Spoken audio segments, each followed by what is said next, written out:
Здравствуйте! Приветствую вас на канале Мир модной одежды. Практически никогда не бывает мало таких вещей, как футболка. Футболка — это очень удобно, это комфортно, это красиво. Я почему показала эту футболку? Потому что очень-очень понравился фасон этой футболки. Это спущенное плечо. Мне нравится, как она на мне сидит, поэтому на основе этой футболки я буду шить себе еще.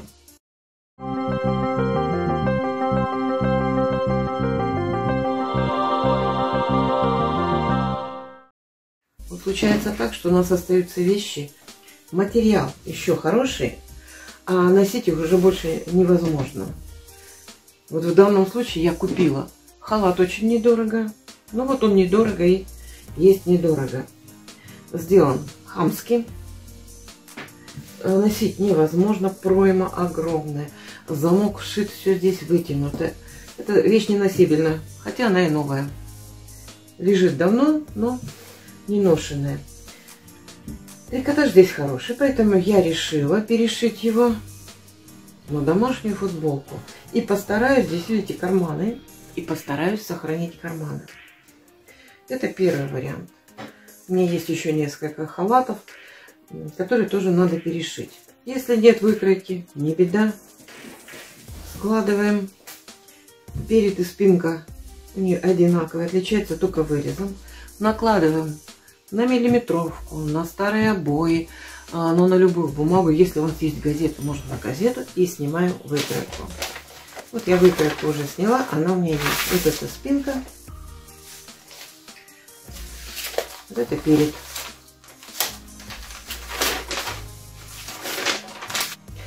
Это у нас как основа, поэтому можем увеличивать, уменьшать вырез, длину рукава, добавлять какие-то рельефы можно.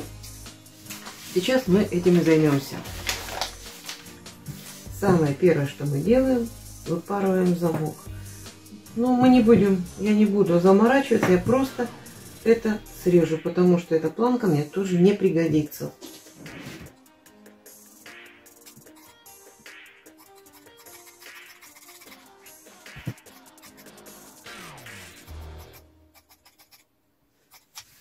В чем сложность конкретно с этим халатом? Мне хотелось бы сохранить карманы. Но сейчас будем смотреть, что можно сделать. Пока мы не спешим разрезать бока, это мы всегда успеем. Но этот вариант я, скорее всего, сделаю для сада, и можно его и для дома, чтобы не говорили, что в город, в люди в таком выйти нельзя. Но для того, чтобы носить вещь дома, тоже ее надо купить. А можно и что-то переделать, сшить. Прикладываем.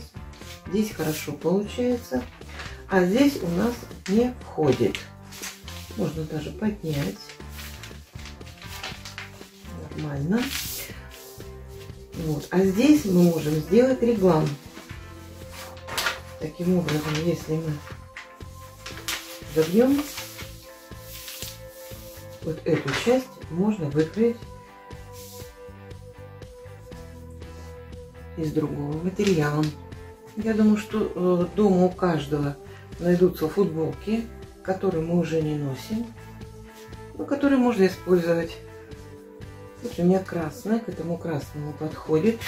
Но не важно, что здесь желтая белка. Это моя кофта. Как хочу, так и делаю. Поэтому вот этот рукав мы будем кроить из красной футболки. Сложила, соединила боковые швы. Самое главное, я на одном уровне сделала карманы.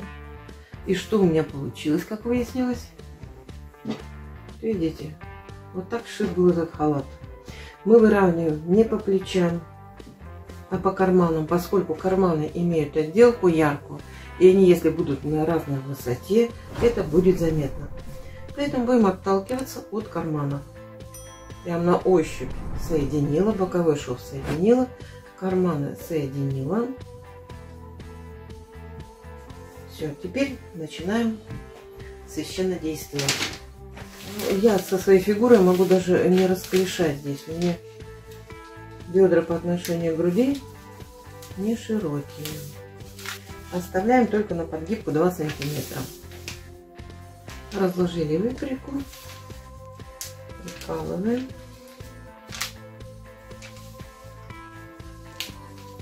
Это у меня будет рабочая футболка, поэтому карманы мне здесь были бы очень желательны. И поэтому я их и оставляю. Почему я опять же перешиваю? Это чистый хлопок. Если покупать китайские, они чистого хлопка вряд ли бывают. Там такая странная синтетика. Она похожа вроде как на натуральная, но далеко не натуральный материал. И не очень комфортно в носке. Все, разложили, прикололи. 2 сантиметра оставляем здесь по сантиметру. И нам этого хватит.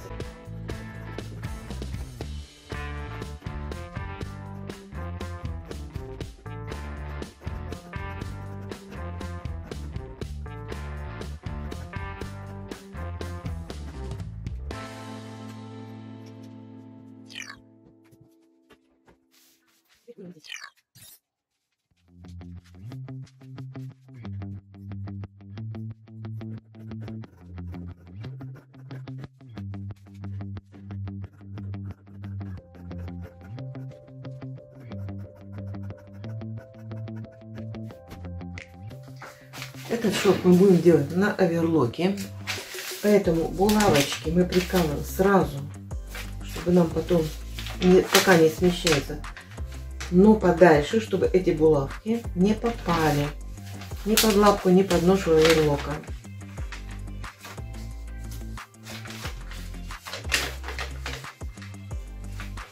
Можно сшивать и на обычной швейной машинке. Это должна быть игла для трикотажа и мелкий-мелкий зигзаг. Тогда этот зигзаг будет давать возможность ткани растягиваться и не лопаться. Вот это у нас перед.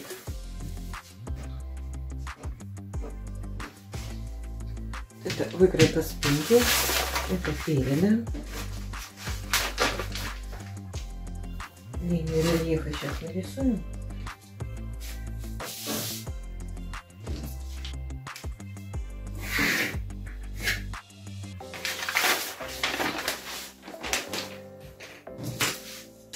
Так, кстати, посмотрим. Сейчас, может быть, у нас спинка полностью войдет. Сложила спинку. Во время носки трикотаж перекашивается несколько. Поэтому у меня вот такой странным образом он сложился. Но зато так он уже не ведет его. Прикладываю выкройку. Мне спинки хватает, чтобы не резать. Чуть-чуть я укорочу рукав. Буквально на 1 сантиметр. Укорочу рукав. И все, можно выкраивать.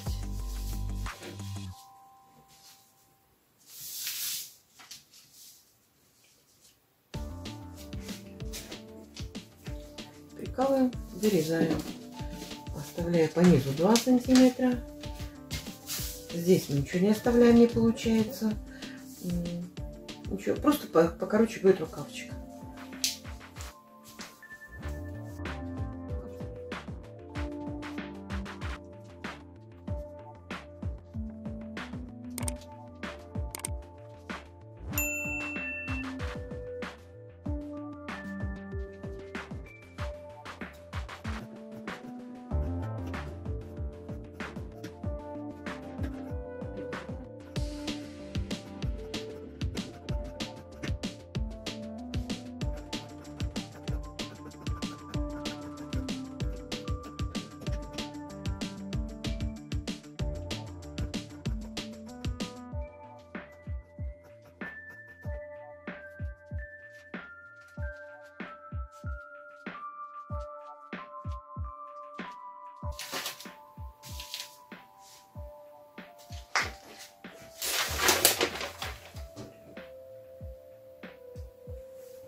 Вот у нас спинка.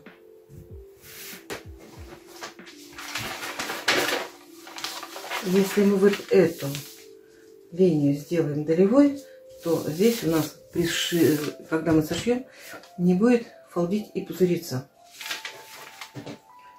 Делаем так, чтобы остатки были как можно больше.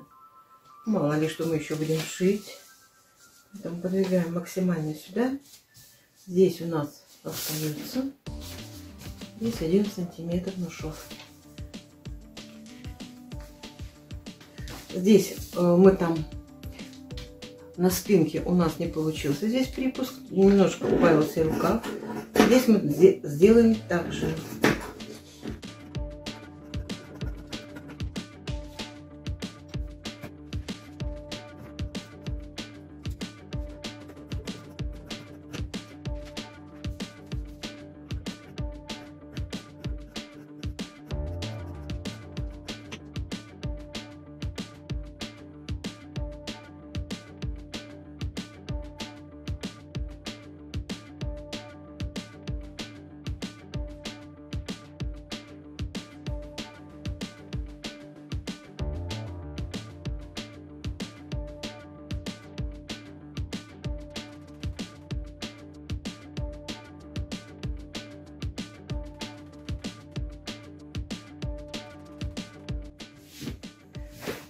Сделала центральный шов.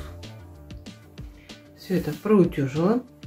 Теперь нам надо пришить вот эти рукава кокетки.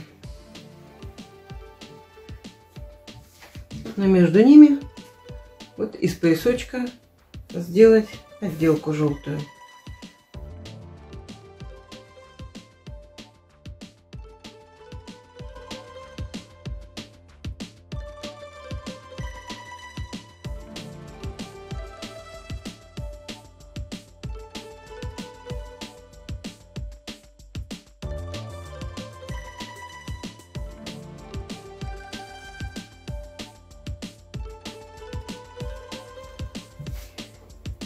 Совмещаем.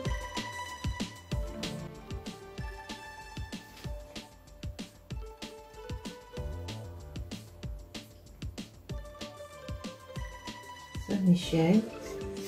Скалываем. Когда будем прострачивать, обязательно следить, чтобы иголка ни в коем случае под оверлок не попала. Сломайте ножи.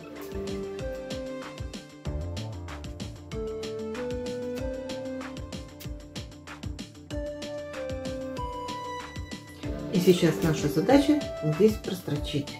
Точно так же и другое плечо. Прострочили. Обязательно проутюжили. И у нас вот так получилось. Перед у нас готов. Накладываем спинку на перед или перед на спинку, как удобнее. Совмещаем плечевые швы, боковые и прострачиваем плечи и бока.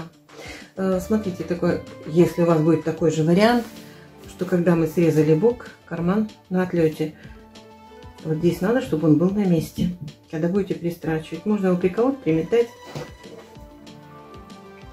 И нам останется только подогнуть низ, ворот и рукава. Прострочила, прогладила. Теперь надо выровнять подол. Мало ли что произошло во время того, как мы шили. И здесь немножко надо будет отрезать, выровнять.